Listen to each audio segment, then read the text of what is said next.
Hi, welcome back to part 2 of Let's Play Broken Sword. If you remember what happened last time, some old guy gave me the phone number of the clown's tailor, so I'm now going to phone him up on this workman's phone and give him some abuse.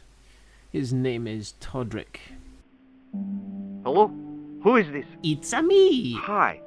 My name's George Stobart. You don't know me. Correct, Mr. Stobart. I don't.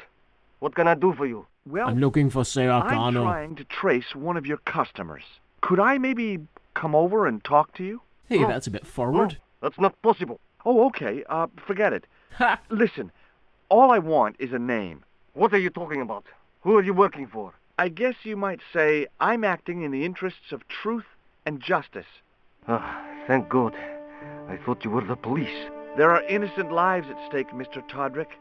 Lives that you could save. Come on, he's laying it on a bit thick. You're collecting for charity, yes? Well, if you want to give me money. No, I'm not. All I want from you is information. Go on. I'm listening. What's the airspeed velocity of an unladen sparrow? What do you know about the clown who bombed the Café de la Chandelle Verte? I don't have no idea what you're talking about. You're cool, Todrick. But I think you know more than you're saying. I don't know who you be, but sure I am you don't know what you're talking about. I don't know if you're What? saying that to make me think you don't know what I mean, but this is ridiculous. What the hell just happened? Quit playing games with me, Todrick. I tell you, I know nothing about no clown. That's a double negative. He's blatantly admitting he knows about the clown. Did you know that one of your customers was a part-time clown? If a guy feels happy with a funny nose and custard down his pants, what's the problem? Hey, nobody said anything about custard in the pants. What you do in your own time, Todrick. Do you know a guy called Plantar? No, I never heard of him. And why on earth would he? The guy just makes clothes for a living. Shall I tell you what happened to Plantar? How he was killed in cold blood? I told No. you, I never heard of Plantar. And for some reason, George really wants to push this, so let's ask him again. I expect Plantar's a family man, don't you? In their little apartment, Madame Plantar is cooking the supper, listening for the familiar sound of her husband's key in the door. Junior is waiting for his daddy to come home from work. He can't wait to show him the merit marks he earned in school today. Only Shut tonight, up, Stobart. Monsieur Plantar won't be coming home. You forgot the puppy. Huh? The faithful puppy dog, waiting for the sound of his master's voice. Well, maybe they don't have a dog. What do you think? I think you're being a dick don't to this know, guy for Plantar. no good I reason. never heard of Plantar.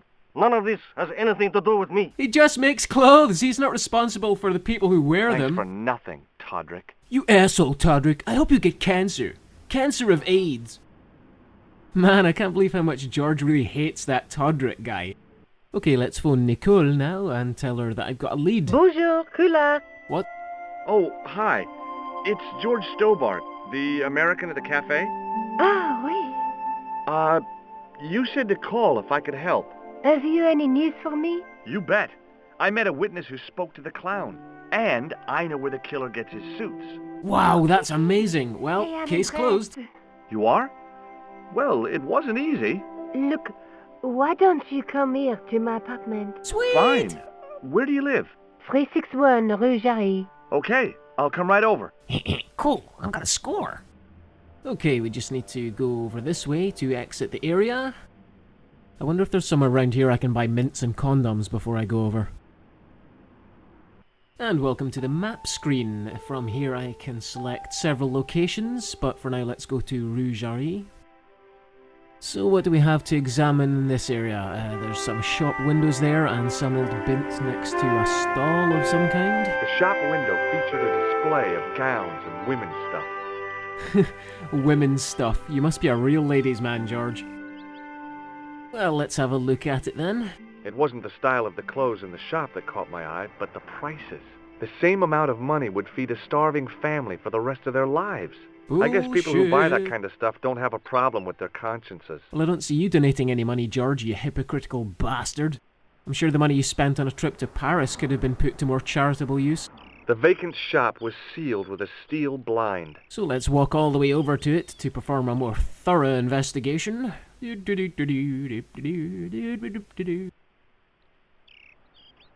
There was no way of lifting the securely locked blind. Wah, wah. It was a food store selling fruit and vegetables. Tell me more, George. I must learn more about fruit and vegetables. I glanced without much interest at the fruit. It was dusty, shriveled, and tired-looking. That's what she said. And on that subject, let's not forget why we're here. Let's go upstairs and see Nicole. The door was shabby and in need of a coat of paint. I couldn't imagine the Collard woman living here. Got some latent elitism brewing inside you there, do you?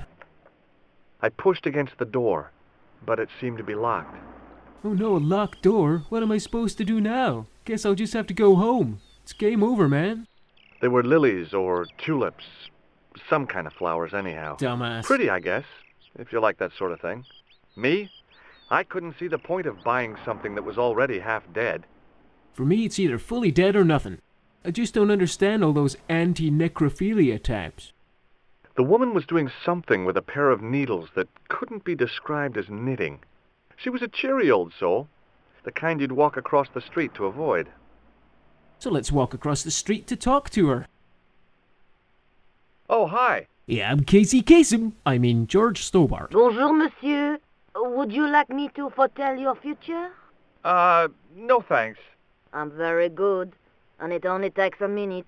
That's Thanks all what the same, he but I'm said. not superstitious. Besides, if it only takes a minute, that's not much of a future to look forward to. I've changed my mind. Will you tell my fortune? You're going on a long journey. My, oh my. What a surprise. Can you tell me anything I don't already know? 10 francs, please, my dear. 10 francs?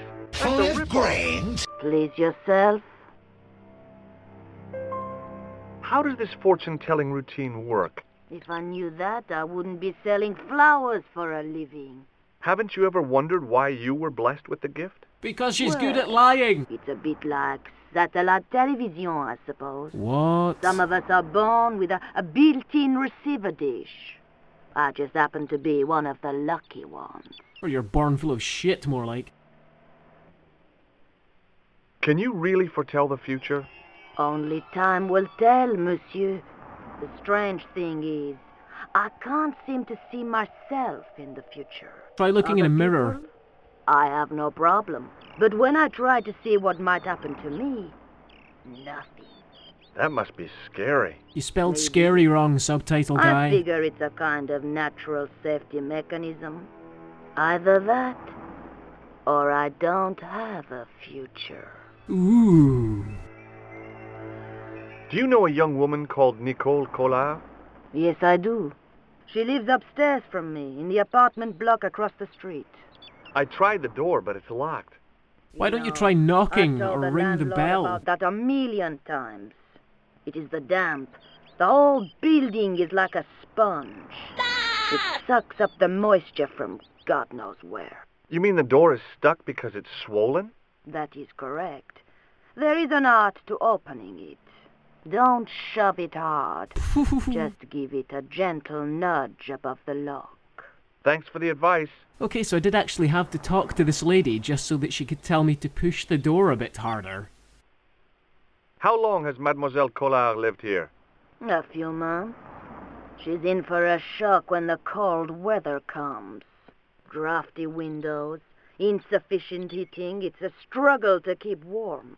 The only reason I stay is because the rent is cheap. Your young lady, she deserves better. Hey, I'll keep her warm. I thought Mademoiselle Collard was a successful photographer.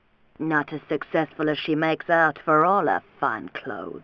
Oh, I've heard her crying herself to sleep at night. That's awful. Now, don't you let on that I've told you. She's proud, that one. Too proud, if you ask me. Okay, I just have flowers left to ask about. Are the flowers for sale? Oui, monsieur. Duh. Okay. I'll take a bunch of those white ones. I wouldn't do that if I was you. No? They are lilies, monsieur. Some people associate them with death. I'll associate them with your death in a minute. Thanks for telling me. What other flowers do you have? Aw. Dahlias? What do they signify? Insecurity. I don't want to give her the wrong idea about me. I thought you didn't buy flowers anyway. What about the tall yellow ones? Those are iris.